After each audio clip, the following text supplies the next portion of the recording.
मित्रांनो, मी कुणीही न केलेले कुठल्याही प्रिंट, इलेक्ट्रॉनिक किंवा सोशल मीडियावर न आलेले असे 3 गौप्यस्फोट केले.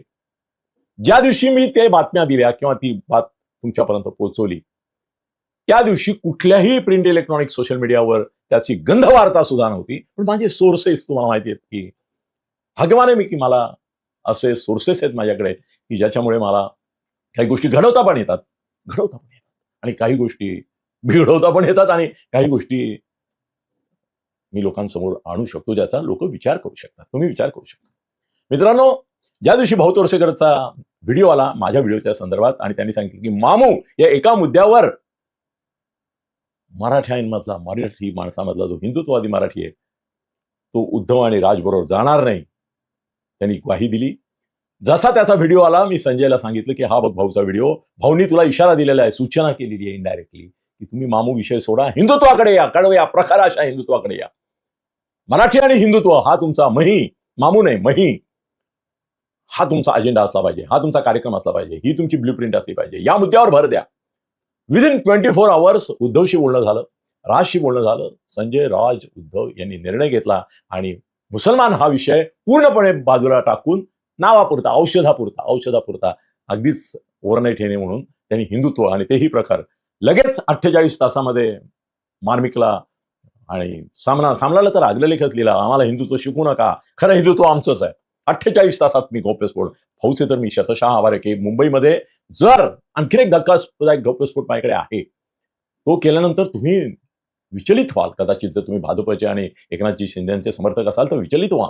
असा गौप्यस्फोट आहे आता माझ्याकडे. पण तरी देखील तुम्ही त्या दिवशी मनातल्या मनात म्हणाल असाल की अनिल सत्ते नावाचा एक पत्रकार भाऊ तोरसेकर व्हिडिओ करतो काय आणि संपूर्ण शिवसेना आणि राज्याची नीती बदलून जाते आणि मामूच्या जागी मराठी माणूस आणि हिंदुत्व. बरोबर. मित्रांनो, मी आणखी एक गौप्यस्फोट तुमच्यापाशी केला होता. आणखी एक गौप्यस्फोट केला होता, कालच केला होता की जेवढे बिनविरोध निवडून आलेले नगरसेवक आहेत, आता या 29 महापालिका निवडणुकांच्या संदर्भात बोलतोय, मागच्या नगरपालिका नगर परिषद नाही, त्या सगळ्यांची निवडणुकीची घोषणा, विजयाची घोषणा होणार नाही. इतकंच नव्हे तर मी काल माझी हेडिंग होती की जनहित याचिका दाखल होणार आहे. जे लोक जनहित याचिका दाखल करणार आहेत अशी 5 माणसं मला माहिती आहेत. माझं भाग्य बघा की त्या 5 पैकी 5ही लोकांनी माझ्याशी संपर्क साधला आणि ते म्हणाले की अनिलजी आमची बातमी तुम्ही आज हेडलाईनला घ्या, आम्ही फक्त तुमच्याशी आधी बोलतोय कारण तुम्ही अशा बातम्या गौप्यस्फोट केलेले आहेत की आम्ही जनहित याचिका घेऊन याच्यावर स्टे घेणार आहोत. हे सगळे बिनविरोध जे निवडून आलेले आहेत त्याच्यामध्ये नोटा, काल नेनेनी तुम्हाला ते समजावूनही सांगितलं, मी नेनेनं म्हटलं की हा विषय समजावून सांगा की जनहित याचिका कशी टिकणार आहे कोर्टात, कशी दाखल करून घेतली जाणार आहे आणि स्टे मिळणार आहे. नेन्यांशी बोललो, नेन्यांनी काल तुम्हाला समजावून सांगितलं की हे कसं बेकायदेशीर आहे बिनविरोध जाहीर करणं. बरोबर आहे. तोही गौप्यस्फोट माझाच होता. याच्या आधी एक गौप्यस्फोट केला पण योगायोगाचा की तो सगळीकडे आला, त्यामुळे त्याचं विशेष असं मी क्रेडिट घेत नाही.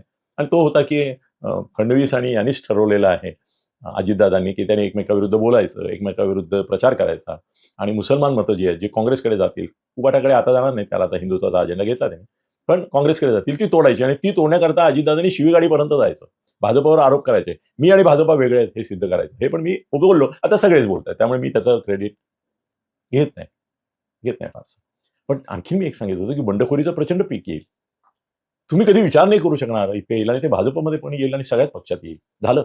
दुसरं मी एक सांगितलं होतं की मतदारांचा भाव हा यावेळेला 5,000, 10,000, 15,000, 25,000 आहे आणि उमेदवारांचा खर्च निवडणूक काय सांगतो 1 कोटी, 2 कोटी, 5 कोटी, 10 कोटी, 15 कोटी, 25 कोटी, 50 कोटीपर्यंत जातो एका वॉर्डात. म्हणजे 4 जणांचे वॉर्ड आहेत बाहेर मुंबईमध्ये, एक वॉर्ड.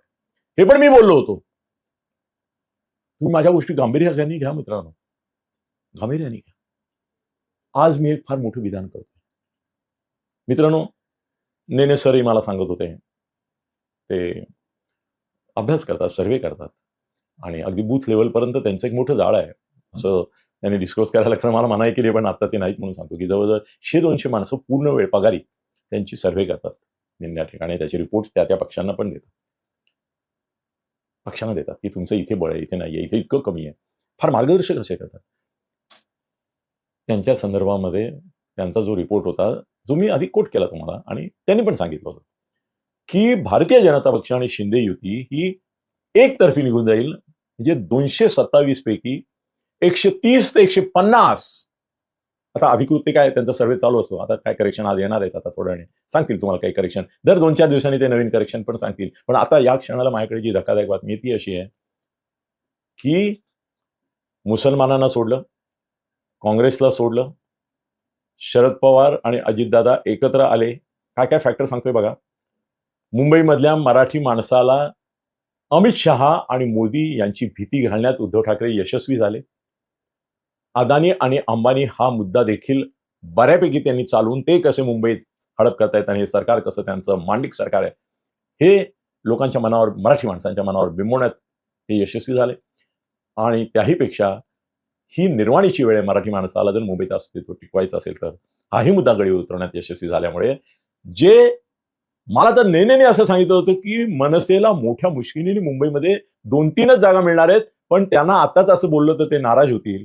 थोडं आम्ही 2-3 वेळी 3 ते 5 त्यांना आहे असं म्हणतो. किती मुंबईत 227 पैकी 3 ते 5. आणि शिवसेनेला त्यांनी असं सांगितलं मला की साधारणतः 40, 50, 60 एवढ्या दरम्यान जागा मिळतील मॅक्सिमम. म्हणजे आता तर काल तर ते मला म्हणाले की अनिलजी परिस्थिती मला जी वाटते त्याच्यावरून मनसे आणि शिवसेना उभाठा मिळून 50च्या टाटपतील 227 पैकी. म्हणजे 160-70 पर्यंत हे जातील अजितदादा आणि हे थोडे 10-15 पर्यंत जातील फार तर. What it is. आज माझ्याकडे धक्कादायक बातमी आणि ही मी काही महत्वाच्या लोकांशी बोललो. ती आत्ताच मला मिळाली आहे.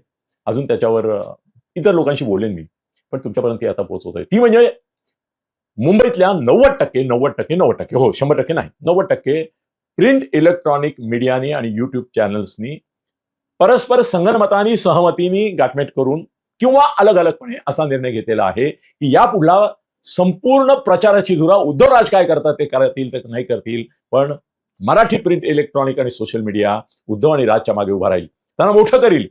आणि मुंबईमध्ये उद्धव आणि राज यांचा दारुण पराभव जो आज होतोय तो तेवढा दारुण होणार नाही आणि कदाचित ते भाजप आणि शिंदे सेनेच्या जवळजवळ गेल्या वेळेस 84-82 झालं, यावेळेला उलट होईल कदाचित की यांच्याकडे 100 येतील, यांच्याकडे 80-90 येतील, इतकी स्थिती आणायची असा निर्णय घेतलाय. तुम्हाला मराठी मीडिया आजपासून पूर्णपणे उद्धवराजच्या मागे उभा राहिलेला, फडणवीसांच्या विरुद्ध, शिंदेच्या विरुद्ध, भाजपच्या विरुद्ध आणि शिवसेना विरुद्ध उभा राहिलेला दिसेल. पुरावा लगेच बघायला सुरुवात करा.